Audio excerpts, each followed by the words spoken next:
I am currently 8 months pregnant with a baby girl, and my aunt and cousin have been giving me trouble since I announced the news.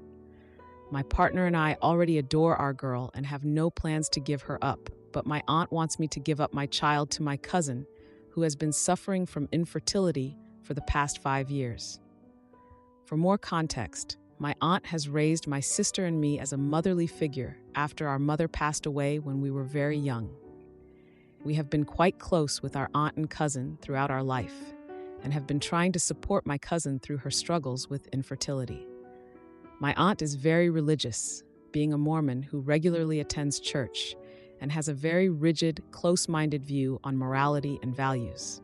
She believes that a child deserves a strong, foundational religious upbringing with a strong, providing father and a loving, attentive mother. Since my partner is not Christian, and because we both have full-time jobs and careers, she believes that my child will grow up confused and misguided in our household due to our religious differences, lacking a proper sense of identity and adequate care.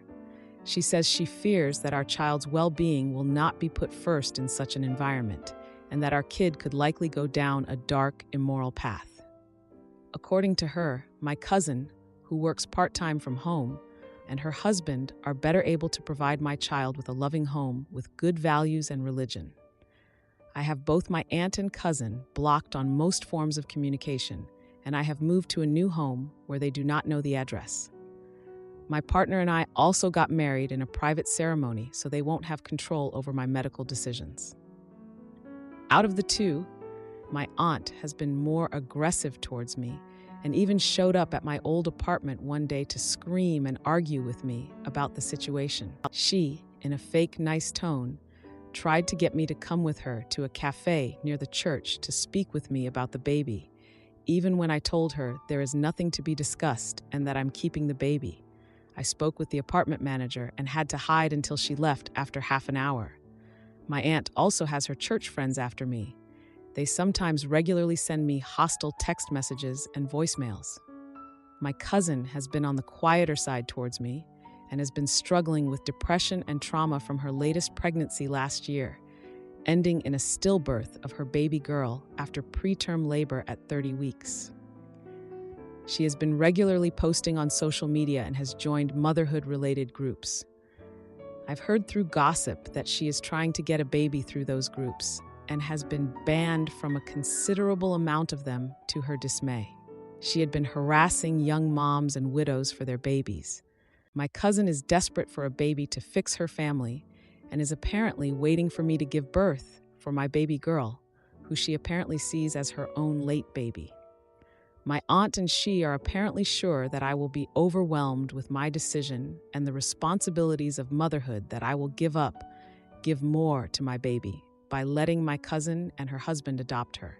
My aunt says that giving my baby to my cousin shouldn't be as hard as it could be because we are family, and that I could have a baby later on, as I am still young and have plans to attend grad school after working for a while.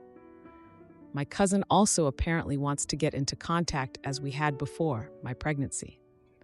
I will not be speaking to her again until after I give birth, to see where she is then and to prevent further stress during my pregnancy. I have been very supportive of her through her infertility journey and generally liked her more than my aunt growing up, but her behavior and thinking have shocked me and are making me fear for my safety. I am planning a big wedding party for next year, since my partner and I privately got married this year, and I am not sure if my cousin and aunt would be invited and able to come. I have a lot of family support from both sides right now, apart from those who are close to them and on their side, but I'm not sure if that support will be as strong in a year and what my relationship with my aunt and cousin will be then. I have skipped some family events that I know they will be at, but I don't want to miss out on those family gatherings and fun forever. I'm not sure how the future will look with my aunt and cousin after my baby and the issues that arise with that. Any support would be appreciated. Now for a few important comments. One commenter said, "That's your baby and your baby alone. Get law enforcement involved if you have to. Get restraining orders if you have to. If you ever do talk to your aunt or cousin again, Remind them how there are plenty of other babies in your area that are waiting to be adopted. Best of luck and congratulations. In response, the original poster said, "Thanks. Regarding adoption, I don't think my cousin would be a great adoptive mother, so I would rather not encourage her on that. Based on what I know, she only wants a baby girl right now, and the baby has to be like her, aka white and have whiter features, and must not have any issues. She does not want to deal with or involve the birth mother, and pretty much wants to act like the adoption never happened. Her mentality tells me she is only adopting for selfish reasons and does not want to make the adoption the beautiful thing it can be for everyone involved. Although I am not giving her my baby, I am hypothetically concerned about how she would treat me and try to alienate me from any relationship with the child if I were in that position." Another commenter advised, "Please, whatever you do, do not allow your aunt or your cousin to be anywhere near your child. Don't allow them to hold your child. Do not ever allow them to babysit your child because your child will disappear. If at all possible in the future, maybe consider moving out of that city. Make sure that you have cameras set up around your house, even if they don't know where you live. Now there's always a chance that they could follow you home from work. Be hyper-vigilant." The original poster replied, "My partner and I have moved out of the city and into a new home recently. My aunt and cousin have become aware of this but don't know the address. I didn't think much of being followed home from work. But since they don't know where I live anymore, they may try something at my workplace. I'll have to talk about this more with my coworkers and boss and alert them sternly." When asked about religion and where she stands with her beliefs, the original poster said, "I was raised Mormon, and my aunt has always been pushing the religion and all its components on me and my sister. Now we are both not very religious and do not regularly attend church. I still believe in Jesus, but I am definitely not near what my aunt is and wants me to be in religion. She says she is disappointed with me on that and is using my lack of devotion to say that my baby will be even worse off than me and go down the wrong path if I'm like this with a Mormon upbringing." Now for a small update, we got in contact with the local church leader and talked to them about the situation with my aunt and cousin, who are both active members. We talked to him for a while. He initially dismissed my concerns as personal conflict between family and tried to refer us over to counseling services. We explained to him that my cousin is dealing with trauma from her baby's death and that she is having false hopes about adopting my baby, which would be raised in a good home. We also told him that my aunt is feeding into those hopes and has been harassing me on her behalf, causing disturbance and a lot of stress. He told me he understood my side and that he knew what my cousin has been going through with her inability to have kids. He said he would contact my aunt and cousin to see what they have to say about the situation. I talked again with him today. He said that my aunt and cousin would like to speak with me and that they were concerned that I stopped communicating with them, especially since I moved away. I explained to him that their behavior regarding my baby influenced me to do those things and pressed him on what they said. He said that my cousin had talked with a church therapist and was looking into adoption to start a family because her IVF treatments were likely not going to produce a child with her condition. I emphasized to him that I was not giving up my baby and that my cousin had been thinking such. He said that understood that and started asking me for personal details on how I was doing now. He was again trying to set up a meeting between us and my aunt-cousin and referring us to services. I told him I was not comfortable with that at the moment, and he told me to at least call my cousin once. He said he will meet with my aunt on Sunday since I was too scared to do on my own. Our call ended after that. I'll comment any update on what he says in the coming days under this post. Now for a few important comments. One commenter mentioned the church leader not believing me and how he is helping me and my husband. I said, that may be why he is trying to refer us over to church counseling. He says he will talk to my aunt, and I will just play along and see what they say after that. After this, I'm not sure how helpful involving the stake president will be and if I want to pursue that. Our church leadership has a reputation on focusing on what benefits them and often pivot to that, even if they initially side with you and try to help. My aunt and cousin are rather wealthy, so their tithe is probably worth enough for him to firmly favor them.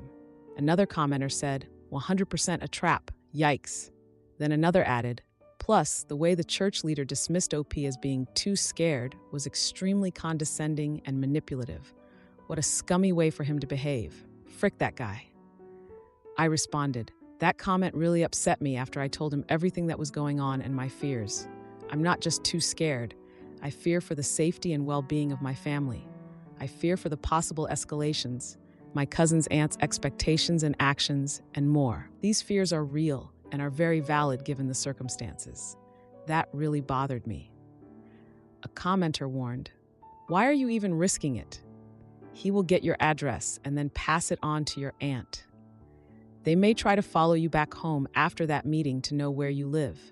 Possibly find out other details too, like your hospital address from the church leader, and they can get there with the excuse of checking on you and get your baby. I've heard of real cases where they took the newborn baby to another state from the hospital itself, so it will be harder for the police to track them down. Please don't associate with them any longer. Not the church, and not your auntie and cousin either. Don't risk your baby being kidnapped. You're the one who will suffer at the end. Trust me, the church won't be able to help you if things go wrong. If it's possible, move somewhere as far as you can for the sake of your baby's safety. I replied, we talked with him over the phone and have no plans right now for any in-person meetings. Now for the 1-week update. We spoke again with the bishop. He said that there isn't much he can personally do to resolve the situation within his capacity between me and my aunt cousin other than refer to counseling services. I asked him if he did meet with my aunt, and he said he did. Their conversation was apparently focused on my cousin and helping her heal. He told me my cousin was also grieving the loss of communication with me and my sister, who hasn't been talking much to her anymore. I told him that my cousin was trying to take my baby to replace hers, and that her and my aunt's behavior was threatening the safety and well-being of me and my family. I think he was losing interest in the conversation, so he just told me to do whatever I feel is best for my family, but to consider the grief my cousin has been through and contact family counseling services for further help on this matter. Me and my partner sent him an email afterwards with a copy to our lawyer to close off communication. I decided to unblock my cousin and send her a message. I told her that my partner and I are keeping our baby, and that is not up for discussion.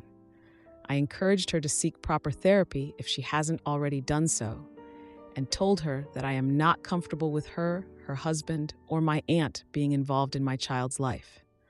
She hasn't responded yet.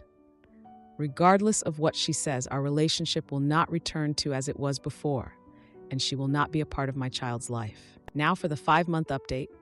Here is the update everyone has been waiting for. I was busy in the few last months with the birth and projects I have been working on as I recover from birth and take care of my new baby. I logged into Reddit a few times since then, but haven't gotten a chance to update.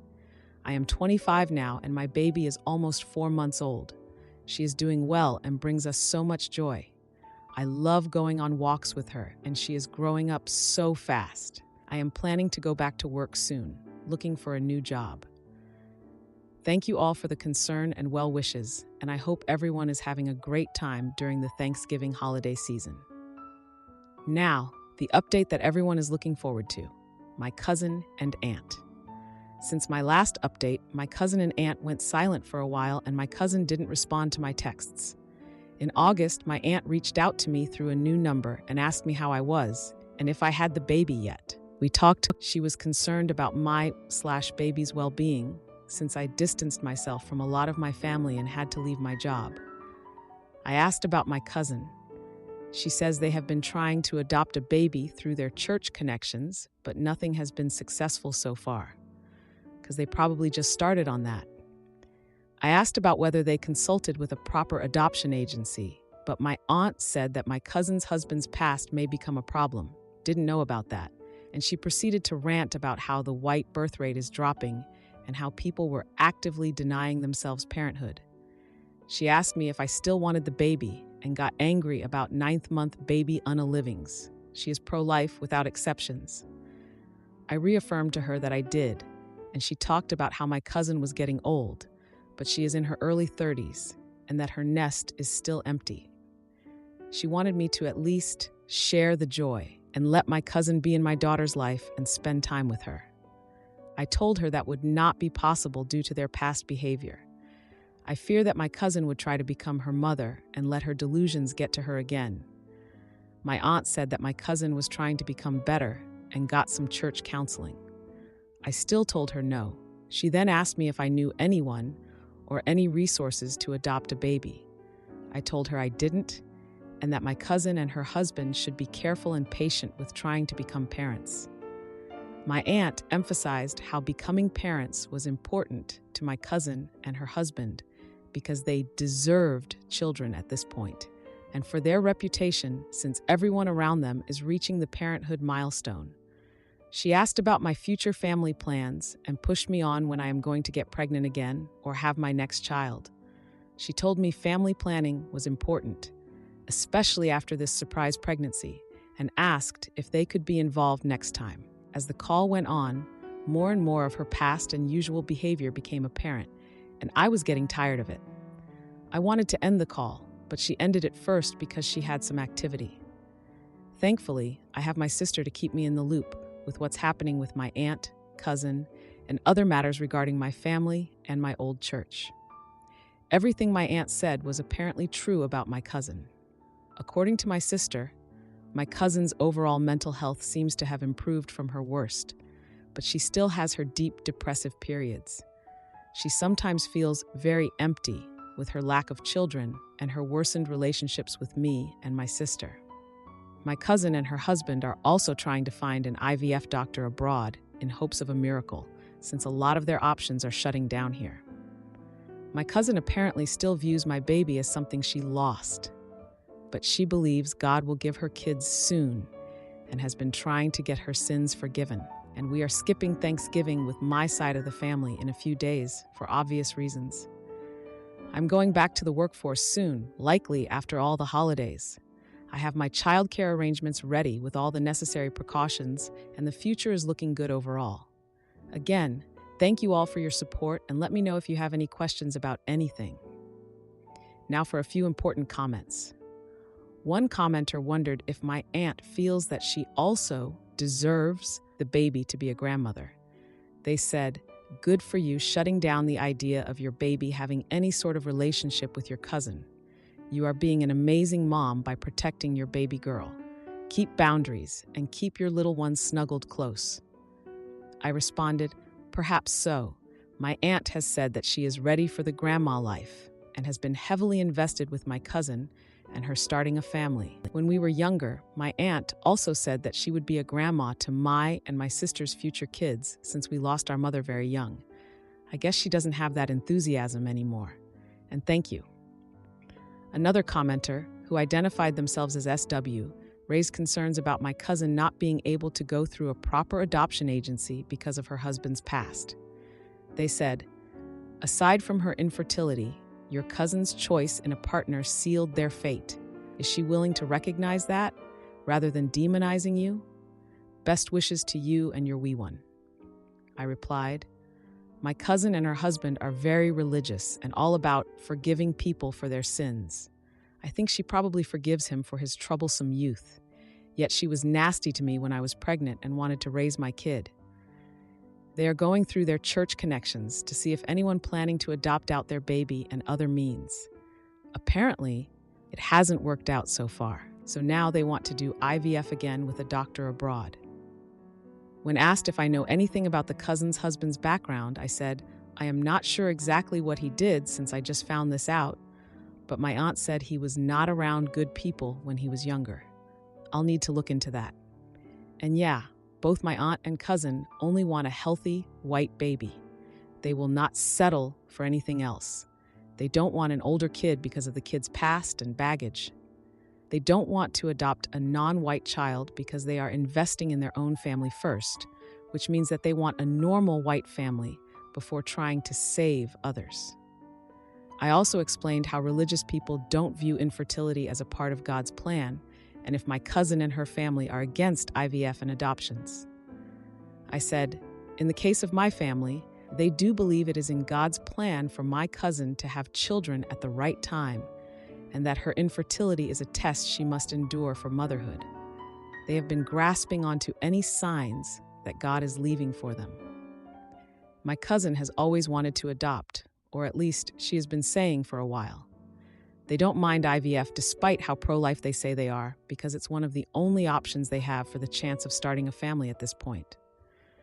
IVF worked before, but the baby came very prematurely and passed away right after. They want to go abroad for IVF now because they heard about how there are good and flexible doctors from someone. They think it's in God's plan for them to struggle a bit to start a family and that it will make their family stronger. Am I the idiot for letting my in-laws take my son after discovering he isn't mine? I'm shattered and don't know where to turn.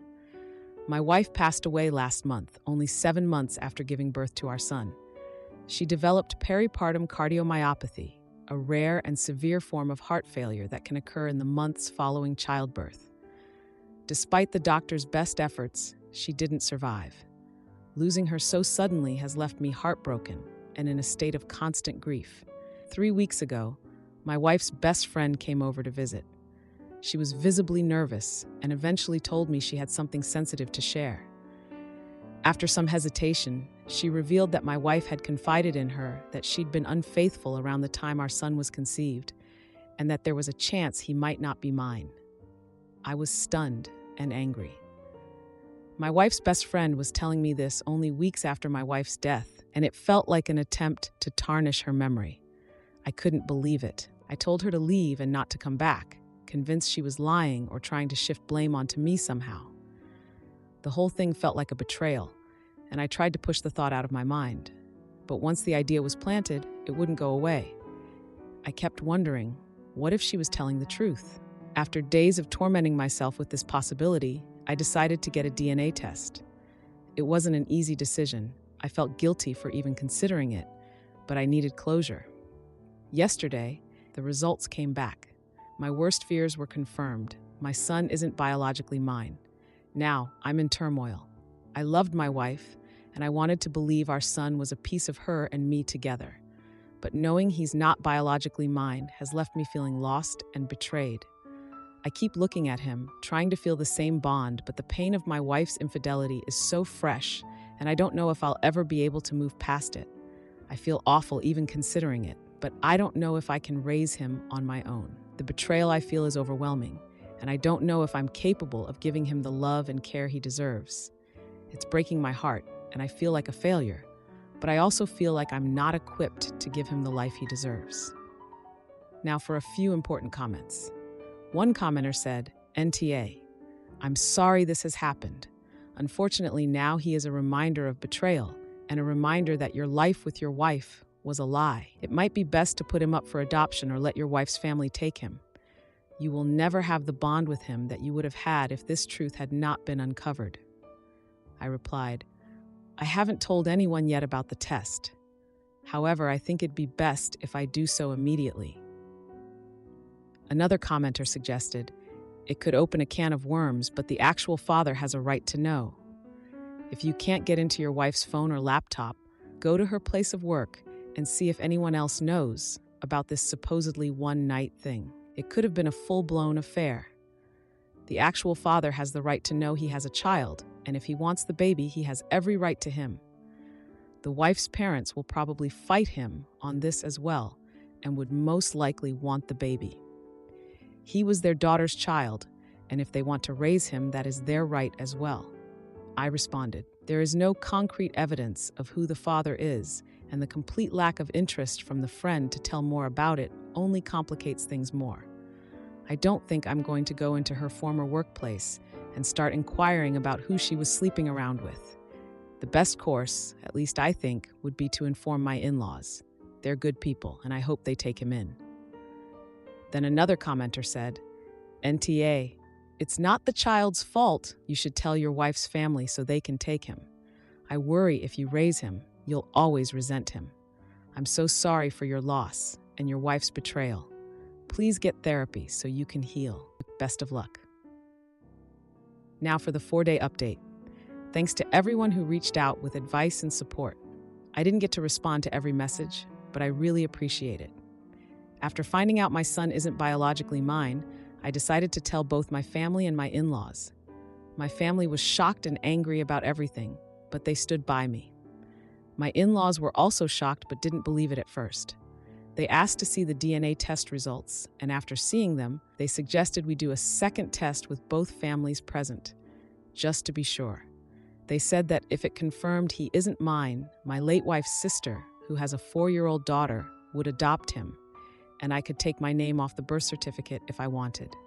I agreed, and we did the test yesterday. Results should come in about a week. Honestly, I'm relieved with how things are playing out. There hasn't been any drama, and everyone's been understanding. I've also talked to a lawyer who said getting my name off the certificate should be straightforward with the test results. Now for the 9-day update. The results came back 2 days ago. As expected, I'm still not the father. By the time the results came in, I had already packed up most of the baby's things. My mom was staying with me, helping take care of the baby and keeping me sane through all of this. This morning, my late wife's parents, sister, and brother-in-law came to pick him up. The handover was smooth except for a snarky comment from my wife's sister. She said I seemed too eager to let the baby go. I didn't respond. There was no point, but it stung. Despite that, my in-laws, her parents, were supportive throughout and told me going no contact would be best for everyone involved. I agreed. It's painful, but I think it's the right choice. I hugged them goodbye and they left. They're good people, and I'll miss them. Now, the house feels empty. My mom went back home today, but will return tomorrow to stay for about a week until things settle. Honestly, I feel relieved. Call me what you want, but I'm finally breathing again. This whole ordeal has been exhausting, but knowing I can start fresh feels like a weight off my shoulders. As for my wife's belongings, I gave her jewelry to my in-laws. They didn't want anything else except for a few trinkets and pictures, so they told me I could sell or donate the rest. I haven't decided what to do with it yet, but I'll figure it out.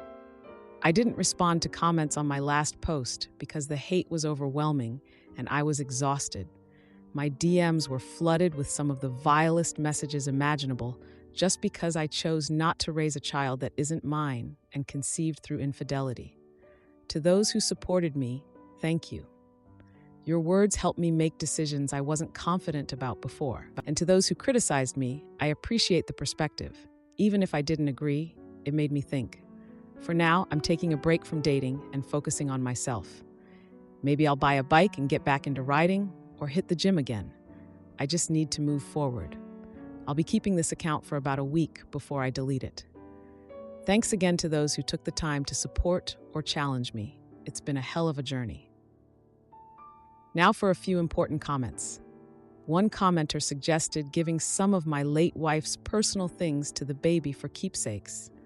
I replied that all her solo pictures have been taken by her parents, but I've kept a photo with the kid, me, and her.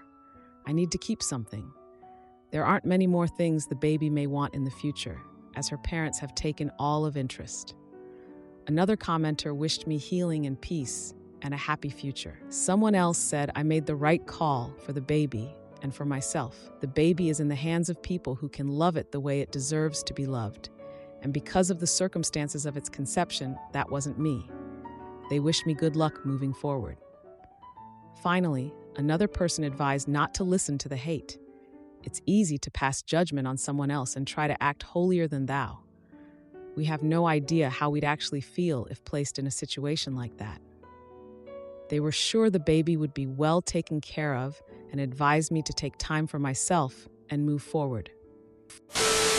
Am I the idiot for ending my engagement after my fiancé sided with my manipulative mother over me? I'm a 30-year-old woman. I have been with my fiancé Sarah for the last 5 years. We are the same age and met at grad school. When I was 13, my loving dad passed away. He left a decent amount of money for us. My mom, within 6 months, got engaged to a guy named Bob. Bob had a daughter around my age. My mom married Bob within a year of my dad's passing. Bob really hated me from the start and didn't even try to hide it.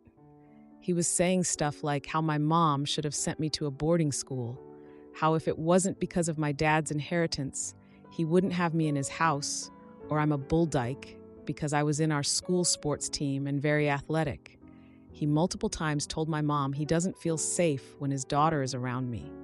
I wasn't even yet. He used this as a reason to exclude me pretty much from everything. My mom, on the other hand, was going above and beyond to prove to Bob that she is the new mom for Bob's little princess. They ended up having 3 more kids. Basically, I was a roommate who did babysitting for my mom and her new family. I never had a birthday party or a special day. My dad's sister was amazing to me. I was at their place all the time. She and her family had birthday celebrations for me, and my mom was making excuses not to show up. And of course, the rest of them never showed up. I was really my aunt and uncle's daughter. They were amazing to me.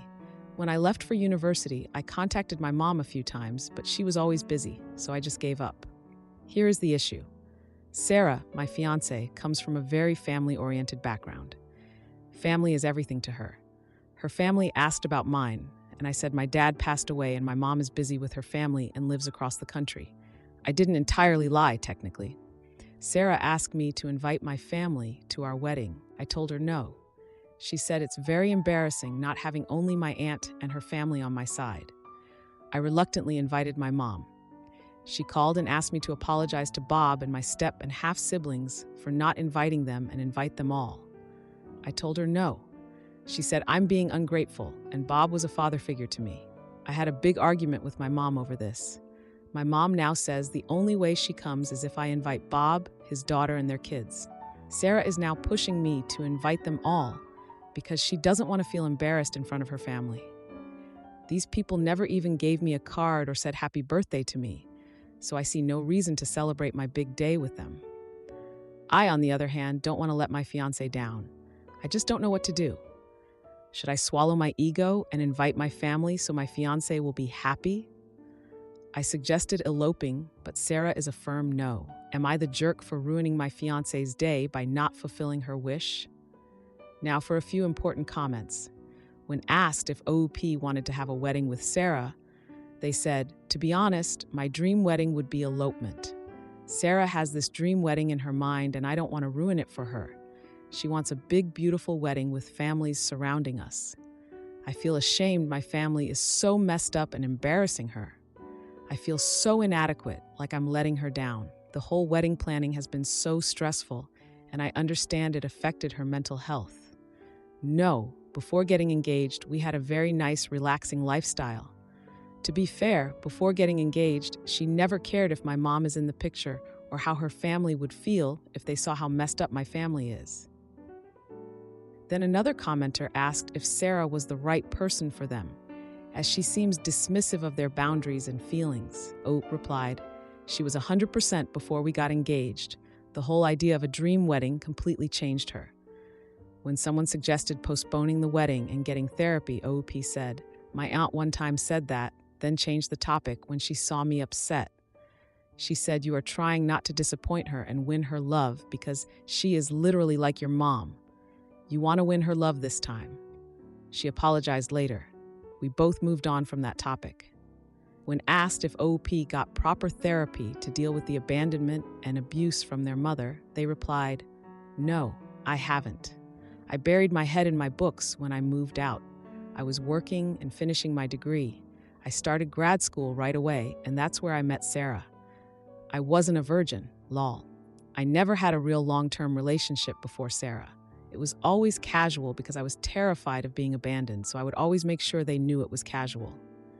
When I met Sarah, I told her the same, but she said she wasn't going anywhere because she liked me a lot.